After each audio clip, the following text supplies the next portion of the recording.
for more on those numbers, let's bring in Pedro Antunes. He's chief economist at the Conference Board of Canada. And Pedro, I'll just remind viewers that headline inflation has come in for the month of September at growth of 1.6%. That is materially weaker than the 1.8% expected by economists, and a big step down from the 2.0% number reported in August. On a core basis, however, the numbers are much more in line with expectations. Core inflation rose at an annual pace of 2.3% in September. That matched economists' forecast. Pedro, what's your take on these numbers?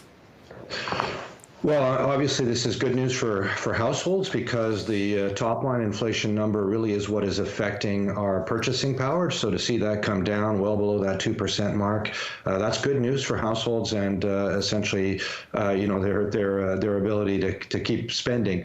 On the core inflation numbers, I think there's still some concerns there from a central bank perspective. If you look at what came out just last week in terms of the labor force numbers and wage inflation, that's still running pretty hot. And I think those are the things that are going to keep concerning the Bank of Canada until we get all those pieces down. We'll see monetary policy perhaps not ease up as quickly as we might expect.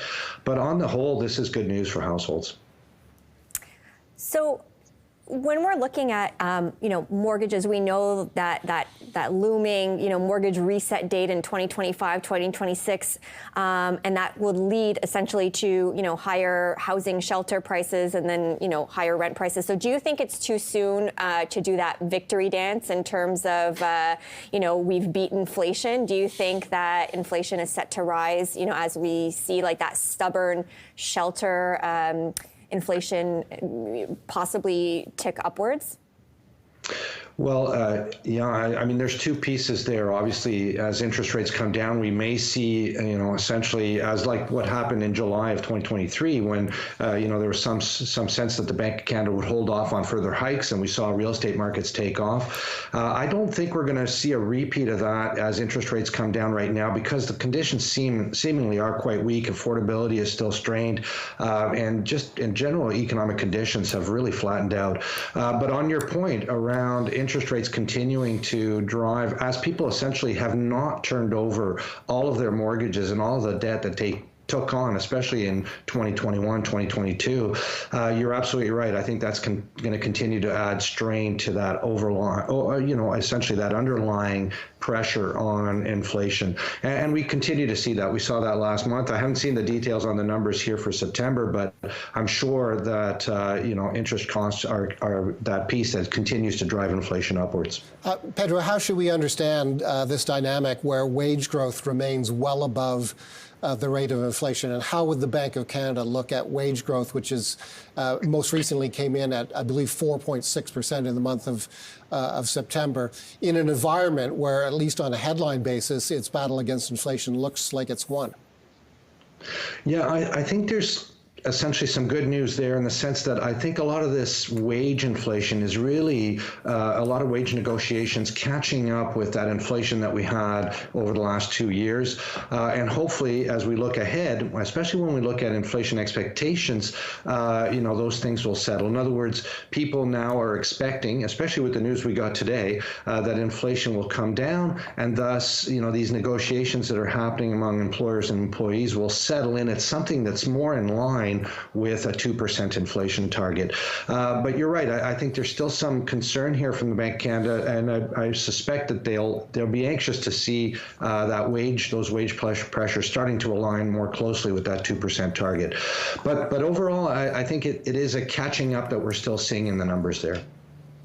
So when you look at, the Bank of Canada and what their target goals are, they're trying to keep inflation in check, but they're also trying to keep employment numbers, strong and healthy. So for inflation, you're having that's trending in the right direction. It's trending lower. But if you look at employment, I mean, it's still strong, but we are seeing some signs of weakness in terms of, employment numbers not, showing some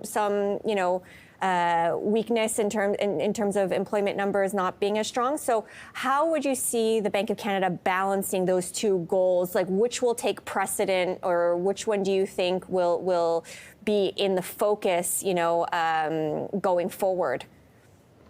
Well, I think your point is really important in the sense that, labor market pressures will have implications for that wage piece.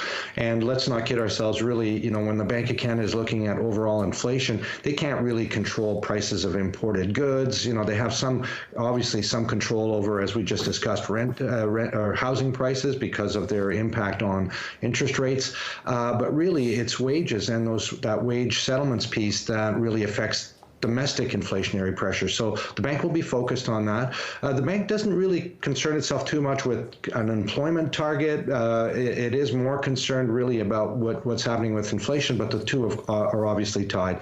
I would agree. I think the conditions right now are pretty good. We're seeing inflationary pressures come down. We have seen the labor market really weakening off in the last number of months, except for the latest month, the very latest month, where we saw a kind of resurgence in employment numbers, I think in the private sector, which is a good sign. So, I don't think there's enough strength in the labor market to really hold back the bank from continuing to lower interest rates as we look to the rest of the couple of announcements this year and into next year.